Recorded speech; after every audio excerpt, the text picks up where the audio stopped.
Chapter 24. Varjak and his allies padded up the river bank, dripping wet. They climbed onto the pavement. The sky was darkening. It looked empty and hollow. There was no sun up there, no moon, no stars. Before them now was a huge main road. On the other side of the road loomed the railway bridge. Around it there were black iron street lamps with monstrous carvings of fish coiled around them. "Ooh, nice," said Tam, shivering. She sneezed. "Oh, this is miserable. We're filthy and soaking, and I'm scared. I want to go back. I wish Cludge was here." "Don't worry, fearless Tam," said Omar. "Stop calling me that. I never was fearless. I don't even like crossing roads this big." Cars, buses, and trucks roared past in continuous flow. Their headlights were blinding, their exhaust fumes choking. There were no gaps in the traffic. The road was too dangerous to cross. But there was an underpass running beneath it to the other side. Varjak headed down there. The others followed. The underpass was full of rusty metal bins. It was lit only by a red strip light on the ceiling. There were puddles on the ground, giving off sharp, acrid odours. The red light buzzed with electric tension as they entered, and Varjak's heart skipped a beat, for at the other end of the underpass there was a patrol from Sally Bones's gang. "Oh, no," he thought, "not already." Varjak and his friends took cover behind a bank of bins. From there he watched the Bones patrol. There were 5 of them, big, battle-scarred cats gathered around something at the far end, taking turns to kick it. It looked like a bloody heap of bones and fur, something barely alive. But then its scent reached him. The ghostly scent of a cat, with no ears or tail. It raised its head and hissed at the Bones patrol, the desperate hiss of a cat with nowhere left to go. "Don't you hiss at us!" they spat as they hit it again. "You're nothing anymore. You're not even a cat." "I was your captain. You can't do this," croaked the cat. Varjak's fur prickled, for he knew that voice. It was Razor. The tiger-striped tomcat had been beaten beyond endurance. His ears and tail had been ripped off. But it was Razor, and he was in terrible trouble. "We can do anything we like to you, Razor," said the patrol leader. "You're not in our gang anymore." "I'd rather be in Varjak Paw's gang," groaned Razor, as their claws cut him. "At least he never slashed me. Not like her." "We'll get that outlaw in the end," said the leader, "and he'll look just as pretty as you when the boss gets through with him." They all laughed. In his hiding place, Varjak's scalp prickled. He was feeling something he never thought he'd feel. He felt sorry for Razor. The big cat had been so cocky, so sure of himself. Now all his pride and power was stripped from him.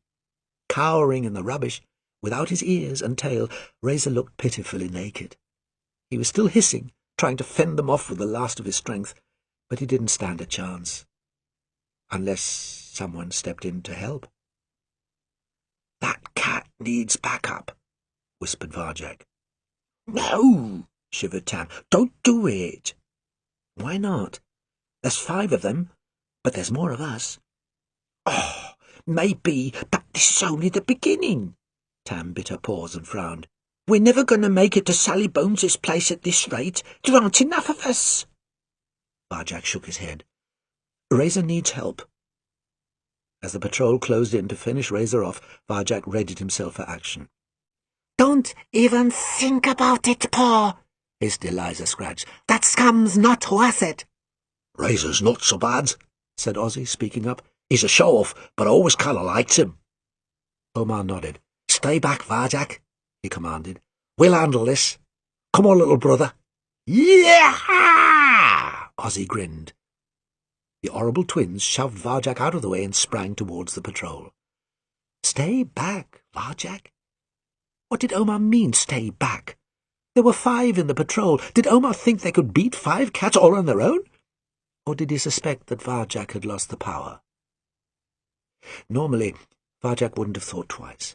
He'd feel confident if he could drop into slow time, if he could make a moving circle, if he could feel the energy rising up inside him. But without it... He watched Omar and Ozzy go first.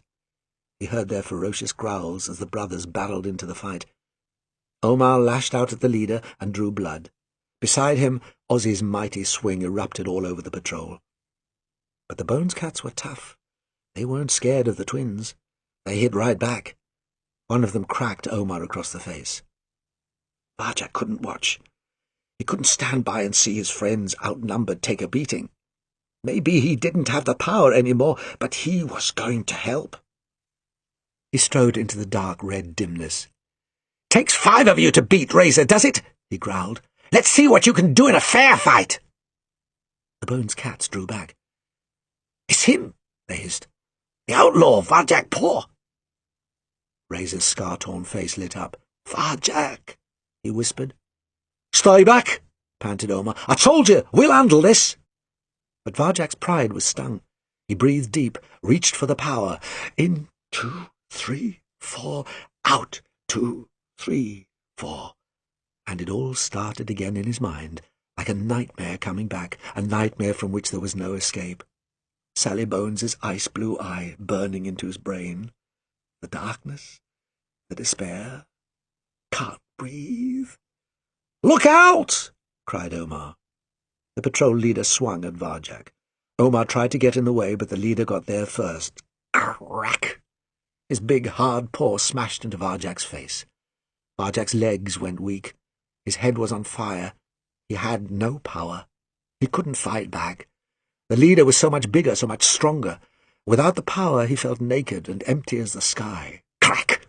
Crack! Crack! Ultraviolet pain exploded in his head. The side of his face felt wet. Varjak looked up, dazed.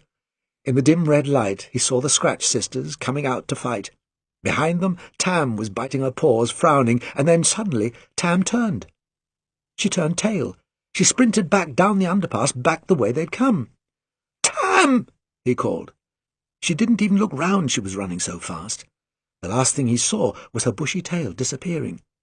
She was gone. Tam had run away. Crack!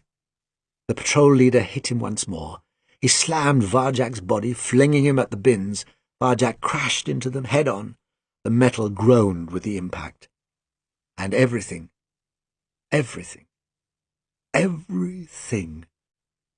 stopped.